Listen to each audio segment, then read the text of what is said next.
sortons d'un entretien très important avec le président de la République. Cet entretien fait suite aux initiatives que lui-même avait déjà prises en allant à la rencontre du chef de l'État du Burundi et puis du Congo-Brazzaville. Ce sont des échanges qui ont porté essentiellement sur des sujets d'intérêt national. À l'issue de ces échanges, nous avons eu à nous rendre compte que notre pays, la République démocratique du Congo, a besoin de communion entre le fils et les filles du Congo.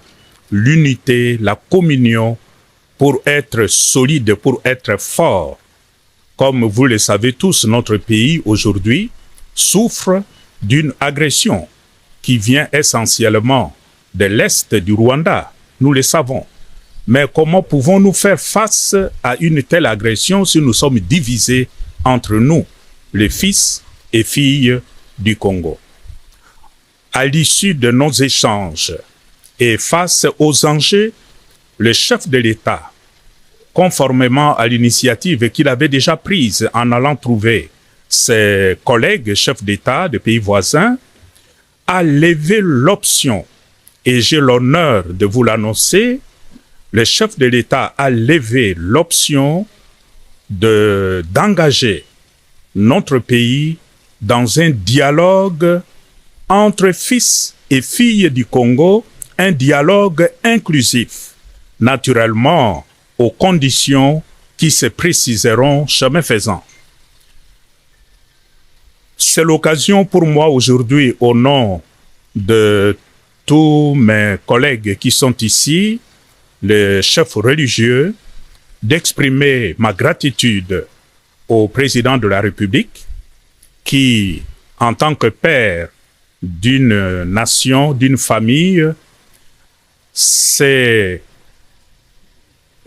surpassé, s'est dépassé, je dirais, pour prendre cette initiative et inviter tous les fils et filles du Congo à s'asseoir et à se dire ce qui ne va pas. Voilà pourquoi aujourd'hui je lui dis de tout cœur merci pour cette hauteur. Merci aussi pour les autres chefs d'État qui nous ont aidés, notamment le président du Burundi et le président du Congo-Brazzaville. Nous pensons que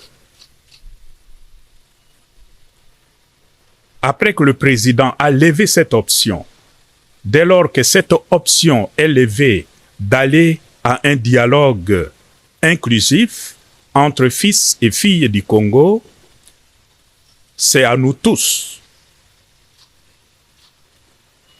ceux qui sont au pouvoir, tout comme ceux qui sont dans l'opposition, de s'inscrire dans cette dynamique pour que cette initiative puisse aller de l'avant, porter de fruits, pour que tous les fils et filles du Congo puissent vivre enfin en paix,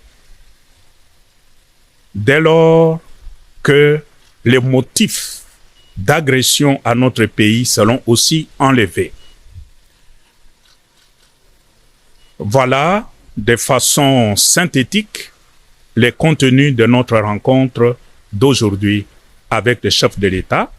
Et nous, en tant que chef de confession religieuse, nous avons accepté cette mission que le chef de l'État nous confie et nous nous engageons à porter de l'avant comme un apostolat pour le grand bien